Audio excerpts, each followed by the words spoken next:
La comtesse de Ségur, histoire de Blondine, tiré des nouveaux contes de fées. Épisode 10, chapitre 9. La tortue. Un jour qu'elle était assise à l'entrée de sa cabane, rêvant tristement comme de coutume à ses amis, à son père, elle vit devant elle une énorme tortue. « Blondine, lui dit la tortue, d'une vieille voix éraillée. Blondine, si tu veux te mettre sous ma garde, je te ferai sortir de cette forêt. Et pourquoi, madame la tortue, chercherais-je à sortir de la forêt? C'est ici que j'ai causé la mort de mes amis, et c'est ici que je veux mourir.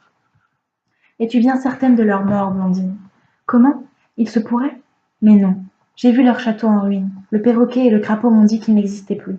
Vous voulez me consoler par bonté sans doute, mais hélas, je ne puis espérer les revoir. S'ils vivaient, m'auraient-ils laissé seule, avec le désespoir affreux d'avoir causé leur mort? Qui te dit, Blondine, que cet abandon n'est pas forcé, qu'eux-mêmes ne sont pas assujettis à un pouvoir plus grand que le leur? Tu sais, Blondine, que le repentir achète bien des fautes. Ah, madame la tortue, si vraiment ils existaient encore, si vous pouvez me donner de leurs nouvelles, dites-moi que je n'ai pas leur mort à me reprocher. Dites-moi que je les reverrai un jour. Il n'est pas d'expiation que je n'accepte pour mériter ce bonheur.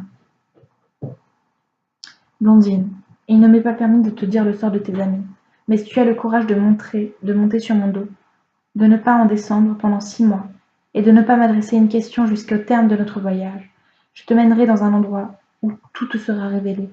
Je promets tout ce que vous voulez, madame la tortue, pourvu que je sache ce que sont devenus mes chers amis. Prends garde, Blondine, 6 mois sans descendre du dessus de mon dos, sans m'adresser une parole.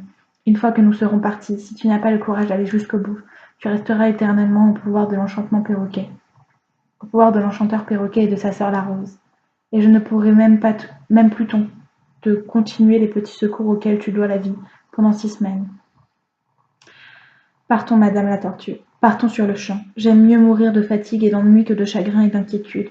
Depuis que vos paroles ont fait naître l'espoir de mon cœur, dans mon cœur, je me sens du courage pour entreprendre un voyage bien plus difficile que celui dont vous me parlez. Qu'il soit fait selon vos désirs, Blondine. Monte sur mon dos, et ne crains ni la faim, ni la soif, ni le sommeil, ni aucun accident pendant notre long voyage. Tant qu'il durera, tu n'auras aucun de ces inconvénients à redouter.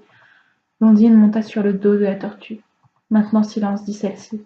Pas un mot avant que nous soyons arrivés, et que je te parle la première.